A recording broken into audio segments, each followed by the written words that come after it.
Through the combined efforts of the eifeks network, we have seen positive developments at all levels. The UN resolution in 2013 establishing the International Day to End Impunity for Crimes Against Journalists was the culmination of years of persistent work by dedicated individuals and groups, including the eifeks network, demanding global attention and a response to the escalation of brutal attacks on journalists. Since then, we've been working with members, developing connections, building our skills, and our community of allies to bring the power of the network to these spaces.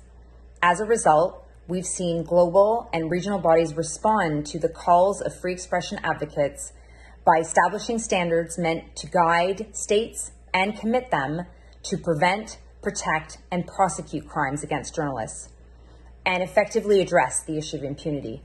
High-profile killings, such as the murder of Washington Post reporter Jamal Khashoggi, have served to galvanize the press, freedom community, and allies, leading to other international accountability mechanisms and solidarity efforts in challenging impunity and calling out those responsible.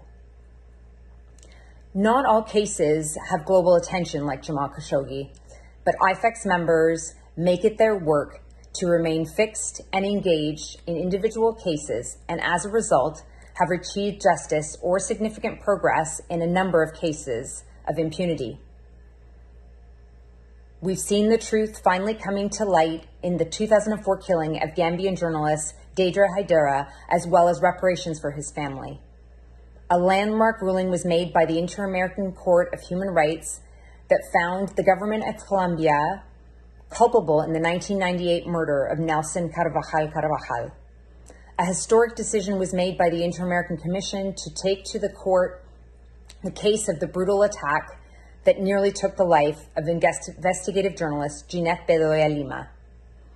In Europe and Central Asia, we saw a decision by Kyrgyzstan to reopen the 12-year-old case of the murder of journalist Alisher Saipov, and eifeks continues to monitor the ongoing inquiry into the assassination of Daphne Caruana Galizia, which has implicated several high-ranking officials.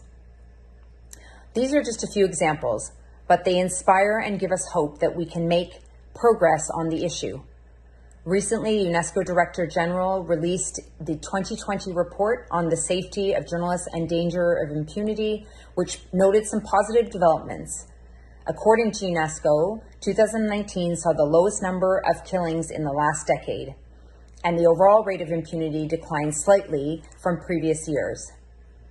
However, the fact remains that on average, 9 out of 10 journalist killings go unpunished, while a journalist is murdered every 4 days. We can do more because they need to do better. States should go beyond commitments on paper and demonstrate an environment and hold not just the direct perpetrators of attacks to account, but also the individuals that enable them. The journalists and activists need to be creative and responsive to situations in order to expose perpetrators. We need to look for new ways to raise the cost of violently silencing a journalist or being complicit in such attacks. And most importantly, we can't ignore the immense efforts it takes to do this. Those working for justice need ongoing moral, financial, political, and psychosocial support to carry on the fight.